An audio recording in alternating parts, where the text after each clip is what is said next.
यहाँले जेनजी आन्दोलन लगत्तै मसँग नै भएको कार्यक्रममा पनि म पार्टी फुटाउँदिन भन्नुभएको थियो। त्यस अघि पनि यहाँले विभिन्न कार्यक्रमहरूमा म पार्टी फुटाउने जस्तो देखिन्छु, म पार्टी फुटाउँदिन पनि भन्नुभएको थियो। तर अहिले आएर पार्टी फुटाउनु भयो, के बाध्यता पर्यो यहाँलाई? तपाईले प्रश्न नै गलत गरिसक्नुभयो मनिषजी। म त जहाँ छु त्यही छु नि। मैले कहाँ पार्टी फुटाएर? पार्टी त पुराना पार्टीका मेरा अध्यक्षले पार्टी छोडेर जानुभयो है। माओवादी पार्टी छोडेर जानुभयो। म नगएर जहाँको त्यही बसिराखेका छु। मैले फुटाएको होइन कि बार बार पार्टी फुटाउँछ भनेर भ्रमपूर्ण प्रचारको थियो। त्यसको अहिले जवाब खण्डन प्रचण्ड आफैले माओवादी पार्टी छोडेर गएपछि त्यसले स्पष्ट गरिसकेको छ, मैले पार्टी फुटाएको छैन।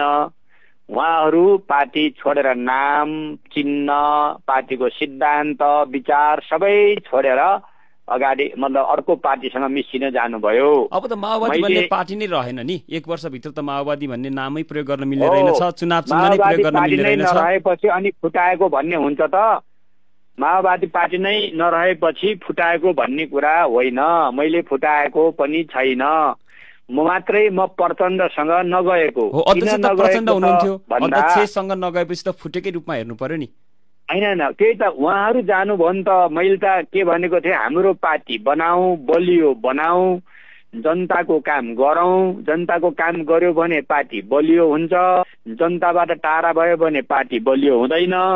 अहिले देशैभरि होइन, देशैभरि हामीले रुकुममा गरे जस्तै गरी जनताको साथमा जान सकिन्छ, तर त्यो गरिएन होइन। कहिले कहाँ गएर निर्वाचन लड्ने त्यहाँ छोड्ने, कहिले कहाँ गएर लड्ने त्यहाँ छोड्ने, कहिले कहाँ गएर लड्ने त्यो छोड्ने, यस्तो तरिकाले हुँदैन।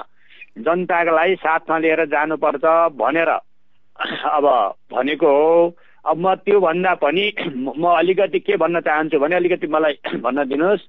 म सबै रुकुमेली आमा बुवाहरूलाई, मेरा अभिभावकहरूलाई, मेरा साथी सङ्गीहरूलाई, युवाहरूलाई, विद्यार्थी भाइ बहिनीहरूलाई म के स्पष्ट गर्न चाहन्छु भने जनार्दन शर्मा तपाईको एउटा प्रतिनिधि, तपाईले माया गरेको, तपाईले हुर्काएको, तपाईहरुको अभिभावकत्वमा लाएको तपाई एउटा प्रतिनिधि कामदारको रूपमा रहेको मैले पार्टी छोडेर गएको छैन।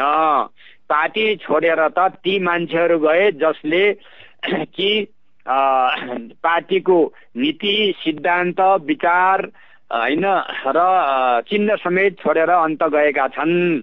पहिलो कुरा। दोस्रो कुरा चाहिँ के हो भने म किन गएन भन्ने कुरा पनि म यहाँहरुलाई स्पष्ट गर्न चाहन्छु।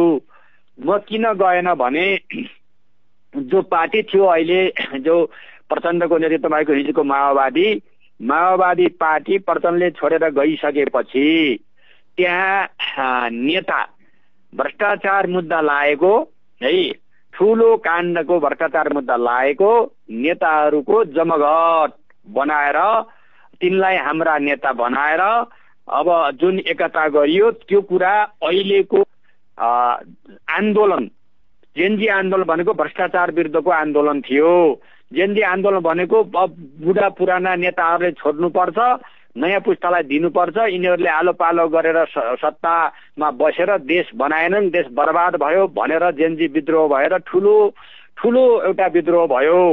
त्यसको विपरीत भ्रष्टाचारका मुद्दा लागेकाहरू र त्योसँग छानबिनमा परिरहेकाहरूको केन्द्रीकरण गरेर जो एकता गरियो त्यो एकताले यो आन्दोलनको भावना विपरीत, जनताको माग विपरीत र मैले पनि पार्टीमा यो कुरा नगरौँ है, हामीले गर्न हुँदैन, हामीले पार्टी आफ्नै ढंगले बनाउन सकिन्छ, माओवादीलाई नै बलियो बनाउन सकिन्छ भनेर भनेको मैले बार 2-3 वर्षदेखि भनिरहेको कुरालाई व्यवस्था गरेर उहाँहरू हिँडिसकेपछि म उहाँहरूको पछि नलागेको, पछि गएन, पछि नगएर मैले अहिले आफ्नै ठाउँमा बसिरहेको छु।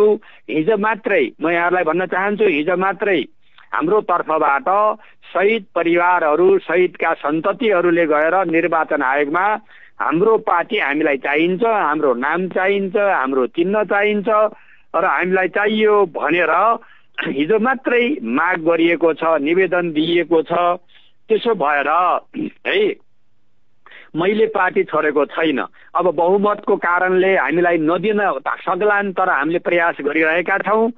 यो कुरा त्यहाँ केही साथीहरूले झुटा प्रचार गरेर त्यहाँ के भएछ भन्दाखेरि झुटा प्रचार गरेर फल्नाले पार्टी छोड्यो अब हामी नेता हुन्छौँ भनेर साथीहरूलाई हतार भयो नेता हुन। मैले के भनेको थिएँ भने ती साथीहरूलाई, तपाईँहरू म 4 चोटि उठेँ निर्णयमा, जनताले जितायो, सबैको भूमिका रह्यो, मैले आफ्नो के अरे काम पनि मैले आफ्नो सक्दो गरेको छु तपाईँहरूको साथमा मिलेर। अब त्यो तपाईँहरूलाई थाहा छ।